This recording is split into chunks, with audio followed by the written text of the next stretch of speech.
Welcome everyone, I'm Basile Marchand, I'm computational mechanics tech lead at Symvia, a very long job title to say I'm in the second half of the H pyramid at Symvia. And today we will speak about the Codaster ecosystem. So in Symvia, our ambition is to improve the ecosystem around some tools that come from the EDF R&D. So there is Codaster, there is also other codes. In this software collection, there is one software which is better than other. I let you choose which one. But if we continue with about Codaster,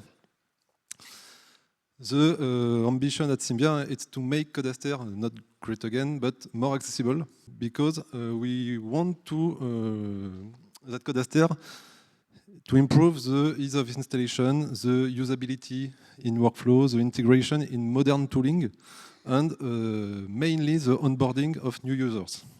Historically, in Codaster, it's my provocative illustration, the Codaster issues are about the modeling part, mechanic part, but are also mainly about the installation part, the using part. And if we look in the forum or if we speak with the users, there is some problem concerning the installation failures, complex dependency chains, but because Codaster use a lot of dependencies, and it's a good thing, but these dependencies can be really hard to install. There is some difficulties related to environment and some difficulties related to the modern tooling compatibility. And in this context, some users never reach the simulation step. They try Codaster, but they never succeed to launch computation. So the question is how to go from this dark side to a light side, which is to have a coherent ecosystem around Codaster.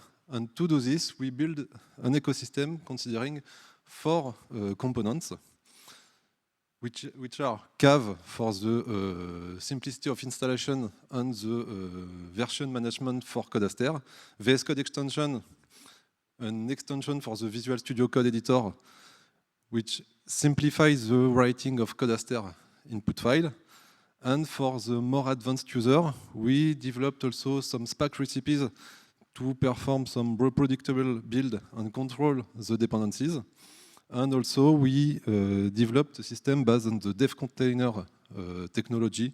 It's a technology related to Docker and Visual Studio Code to have a ready-to-use development environment for advanced users that want to develop their own functionalities in Codaster.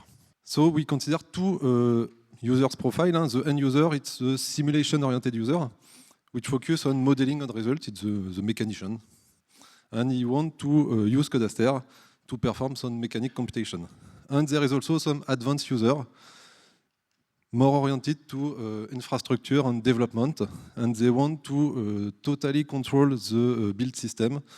They want to build their own Codaster version and to modify this version.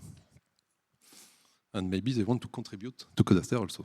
For all these users, most of them use scripting approach. Some people use the Aster Study and Salome Mecha workflow, but many people use the COM file edition manually. And after they have some complicated workflow using shell script, COM file, some Python file, batch execution when you are on a cluster. And for this kind of user, the ecosystem around Codaster is quite poor, in fact, and we try to improve this ecosystem. So for people that use only the scripting workflow, there is some friction. The first one, it's my friction.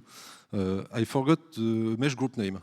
I write my COM file and I don't remember in my mesh, or I tell some group of cell or group of node. So to solve this, I need to open Salome, to go in the mesh module, import my met file and visualize the mesh group. It's a first friction because it's not complicated, but it takes a bit of time. The second friction could be if I forget the exact syntax of the command, I forget if there is a E or S at the end of some keyword. I need to go to internet to search in the documentation and find the good answer. It's really small pain point, but when I accumulate all these pain points, it's a real productivity loss. And also, what we see on some users, for some people, it's important, it's needed to switch between some Codaster version because they want to have different Codaster versions, the old one for old problem, modern one. And generally, they have some kind of bash RC with manually made alias bash function to run some different version of Codaster using Singularity, using the really old distribution of Aster that was binary.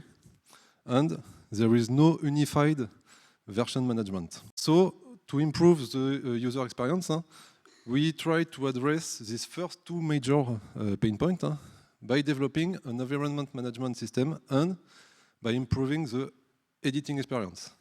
For the environment management, we strongly inspired from what we can find in the Python ecosystem. So strongly inspired by the UV, in fact, command line interface. We develop a CAV command line interface. CAV, there is a joke on the name, but in French it's better than in English. And CAV is for Codaster version.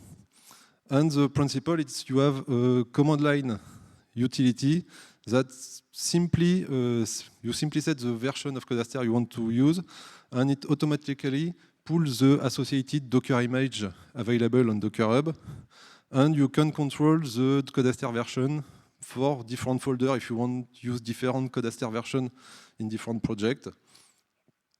And the run is transparent. You just use the cav run function, and it runs the Docker command with all the mounting point and the environment variable.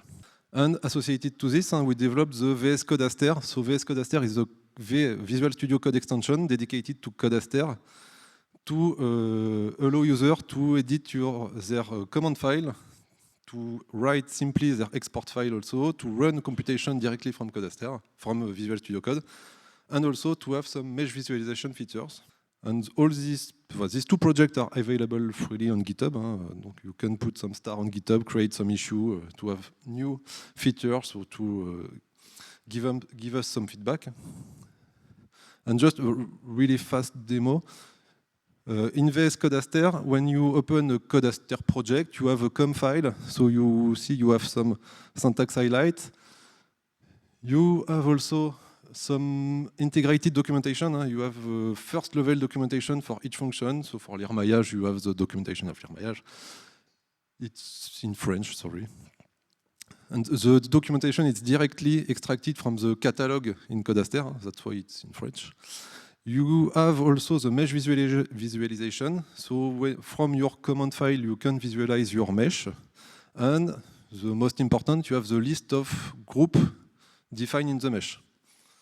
And after, you can see explicitly some group, activating some opacity. The opacity is automatically set when you select some group. You can select a lot of groups. You have many features in the visualization about mesh visualization. And also, there is a link between the com file and the mesh file. If you select a group name in the com file, it's automatically highlighted in the mesh visualization. And you can select one group or select a set of lines, and it selects all the groups found in the line in the command file. And at the end, also you have some export file features. So it's a bit like ASTK, but in a modern way. You have a form to define your input-output file, and automatically it will generate the export file to run the Codaster computation. And at the end, you can run directly the computation from Codaster. So here I use a KViews to set the version I want to consider for this computation. And after, the computation run directly in Codaster. And we can also, by default, the extension is interfaced with the cav command line, but you can also specify directly the path to the run aster command and run with any Codaster installation. It was the first tools we developed for the classical Codaster user that want to perform some mechanical computation. But it's not enough for all users, because there is some users that want more advanced control, mainly on how they deploy the Codaster distribution, and they want to build their own Codaster because they developed their functionalities, or they want to install Codaster on cluster considering specific MPI distribution or something like this. To do this, we use the SPAC package manager. SPAC is a package manager dedicated to HPC environment. It's an open source tool, mainly developed and with many contributors. So we implement Codaster recipes. And the main advantage to use SPAC is you have really precise control over dependencies. You can choose the MPI version, the MPI distributor, MEMS version, BLAS version, what you want. It's reproducible, not totally, but a bit. And it supports a lot of configuration, MPI, the BLAS if you want to use MKL or Netlib BLAS. And the main advantage is you have many dependencies of Codaster that are already available on SPAC. For example, PETSI, MEMS. We developed the Codaster SPAC recipe. It's dedicated SPAC packages for Codaster, and it supports both sequential or MPI version with all the dependency, PETSI, MEMS, and other. And we only have to add two dependencies which are MED and MED coupling. There is existing recipes for MED and MED coupling, but we developed new one.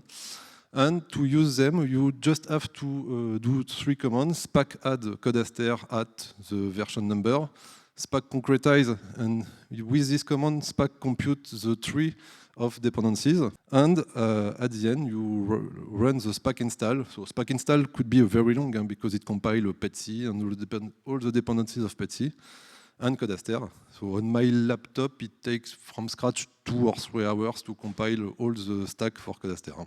And this SPAC recipe will be contributed back to the SPAC repository in the few next weeks normally. So soon you can install SPAC and write the SPAC add Codaster and SPAC install. And associated to SPAC, we developed for primarily for our internal usage, but it could be useful for a lot of users, we think. Dev containers stack. So dev containers, it's a configuration, in fact, in Codaster, in Visual Studio Code, sorry, to set a custom environment. So we define a configuration and a Docker, or a Docker image or a Docker file, if you want. And the principle is when you open a folder in pre-configured, when you open VS Code in the pre-configured folder, automatically you see it says to me that, oh, I see there is a dev container configuration. Do you want I open your current folder in the containers? And it starts the configuration. And it's here, automatically, VS Code open in the pre-configured Docker image, where I have installed PETSI and all the Codaster dependencies. And I have a totally integrated environment. So, for example, if I use in VS Code the possibility to find some file, I begin to write TE00 something, and it gives me the list of TE files in Codaster. And after, I can directly build my own Codaster with this really fast environment, deployed environment. Because here I source an environment file with a lot of environment variable, and after I just write the WAF configure, and you will see the WAF configure succeed totally for the parallel version of Codaster here. So it's the same. Here the Docker image was pre-built. If we build from scratch, it takes 1-2 hours to build the Docker image because of PETSI and all the PETSI dependencies. So in order to use Codaster, we try to develop, to offer two main entry points according to the kind of users targeted. For the end users, the mechanical users, the main entry point is the CAV, which distributes Codaster version using Docker, and VS Codaster to simplify the COM edition, and for more advanced users or people that want to develop their own Codaster functionality, control their distribution, we developed the SPAC recipe with all the SPAC ecosystem and the dev container recipe to simply have a Codaster development environment. But for the CAV and Docker distribution, behind it the SPAC recipes that are used in the Docker distribution. To conclude, before, it's a bit provocative. Before we have some kind of complex installation, it's a bit fragile, and there is some kind of implicit expert knowledge, because sometimes we can see some Singularity installations that are not totally working because some operations are missing. And it's sometimes difficult for new users to onboard on the Codaster ecosystem. And today, I think, it's my opinion, it's simplified. The access is simplified because with CAV and VS Code, it's more simple for new users that didn't know anything about Codaster to run their first computation in the Codaster. So we didn't not just on the solver is very well, but we try to enhance the user experience around the solver and the ecosystem. And you can add some star on GitHub, create a lot of issues, and give us some feedback. Thank you for your attention, and if you have any questions.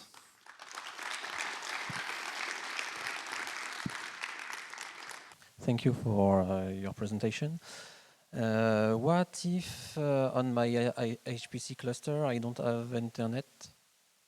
How can I use SPAC for installing all your stuff? So if you don't have internet, you need to create a local proxy, a local SPAC repository. You can define some local proxy, because I think if you don't have internet, you have a local PyP distribution, for example. You need to ask your IT to do the same for SPAC. Regarding Docker, what about the root privileges? Yes, good question. That's why many IT don't like Docker, in fact. So in the Docker image we distribute on Docker Hub, the default user is not the root one, it's a user one with UID 1000. But yes, you can switch to root user. It could be a security limitation on Docker. That's why some people prefer Singularity or Apptainer instead of Docker. I think it's the case in EDF. Yes. I mean, the Docker is is disliked with respect to Singularity. Yes, I don't speak about it, but on the download platform, we distribute some Docker and Singularity, and also binary version of Codaster. There is a tar.gz file with the binary install for Debian 12.